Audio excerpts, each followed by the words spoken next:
So today is the Lifetough Kids Boxing Club Child Safety Seminar number 28. We've been doing this for 10 plus years. So we have usually 3 or 4 presenters. We have a nurse who talks about sexual assault, those tough topics that parents may not want to talk to their kids about, what's okay, what's not okay. We have a detective from Chicago Police who's an internet social media specialist, talks to the kids about the trends, the tricks, the traps, the things that we want them to look out for. Then we have a sergeant who specializes in drugs and dangerous materials, and they tailor those presentations for the age groups. So we make sure everything is age appropriate. Then on the same day, while they're sitting through the presentations, we also put them through scenarios. We put them through 2 or 3 scenarios where there's like a kidnapping or an awareness or luring them to a car or, you know, I lost my puppy, something like that, where they are going to have to use the skills that we've taught them, the child safety skills, you know, be aware of their surroundings, be aware of their 360, 15 feet away from adult strangers, run, yell, tell. If an adult stranger does violate your personal space, fight, kick, scream, and bite. And we make them put all this to the use. And if they get kidnapped, they got to fight. And we videotape it, we go over it with them and their parents after. It's real life training. It's building that muscle memory. It's building that reactionary, so their body and their mind will go to a place where they've been before if it happens in the real life, right? Because magic doesn't happen. The only way to prepare them for these things is to do it. No magic wand, just like the boxing ring. You can't just show up to a fight and expect to be a great fighter because you're, you know, strong or you're a big tough guy. If you don't practice, you could expect to get your butt whipped. But if you put in that work and you go in the ring, your training will show. In today's child safety seminar, we have 2 scenarios for the kids. The scenario that we're in right now is the active shooter at a school scenario.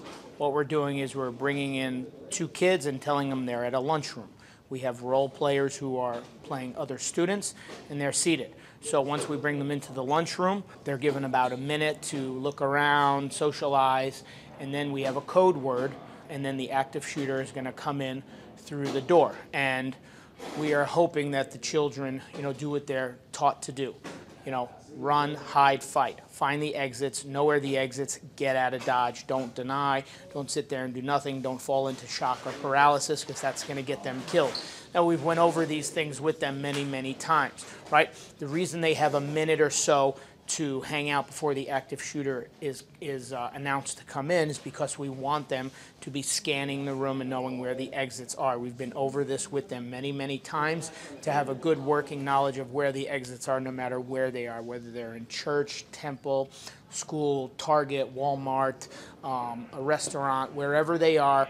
We need them to take DNA of what's going on around them in the space or the building they are, so they will have a good working knowledge of where the exits are. So what's going on now is we're bringing in 2 kids, and they're being told that they're in the lunchroom and to have a seat with some other students.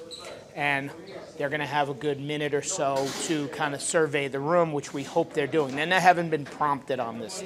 They know that from their training and experience that they should be scanning the room. Then, when we give them the code word, our active shooter will come in and start shooting. And we're hoping that they follow their training and go to the exits. So our other role players, our other students, are told not to do the right thing. They are told to play dead, stand up, hands up. That was the code word. Here it comes.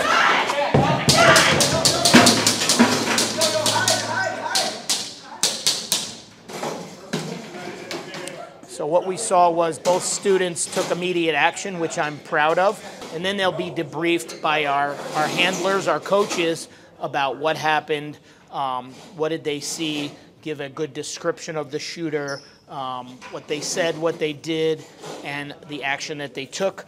We've also trained them in giving descriptions, height, weight, race, sex, articles of clothing, scars, marks, tattoos, beards, hats, masks, weapons, things like that, so they can describe all these things to school security, to law enforcement. Male or female in the van?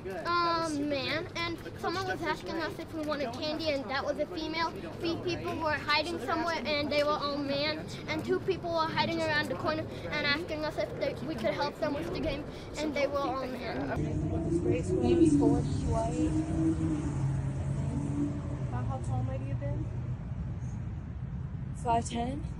And did you see his clothes? Anything? Shirt color, pants color? I think he was wearing a black sweatshirt, maybe dark jeans, blue jeans.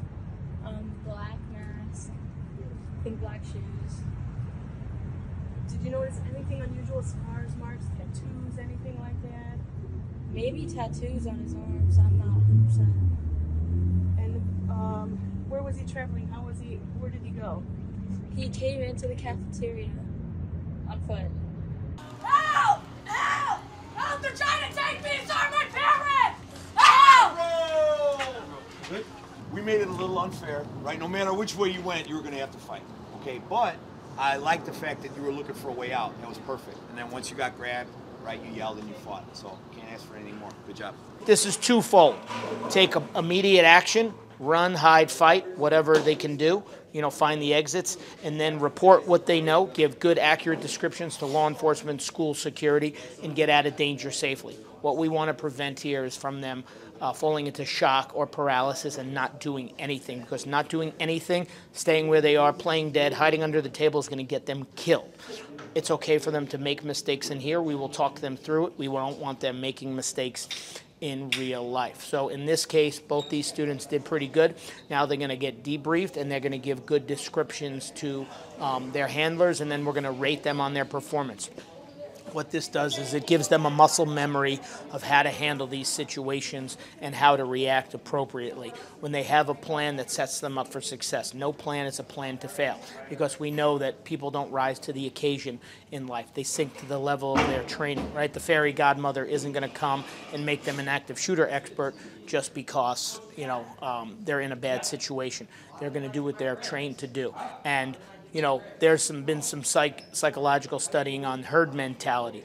Now we have other kids in here that are doing the wrong thing, and we're hoping that that doesn't dissuade them from doing the right thing. And in some cases, they're going to act as leaders and be like, hey, get up, don't play dead. Come on, you got to come, we got to find the exit. So all in all, it's a good drill. Most of the kids do what they're supposed to do, but we have some that we have to redo it and talk them through it because they freeze up and they get nervous. Even though they know that some type of scenario is coming, they still don't act appropriately. And we want to work out these kinks now so they have a better chance of survival in the real world. It's better to prepare your kids for the horrible things in life. We can't leave it to chance, right? We can't leave it to, I hope they're going to be all right. One of the most dangerous things that you can say is, oh, it's not going to happen to me, it's not going to happen here. Because this is the world we live in now. Active shooters, we have 50 to 60 in the United States every year. I teach this for my job. I'm certified to teach law enforcement officers and civilians, and we know that you have to prepare for these things. You have to have a plan, because no one's going to come and save you. No one's going to make you an expert. You're going to do what you've trained to do, what you've practiced doing.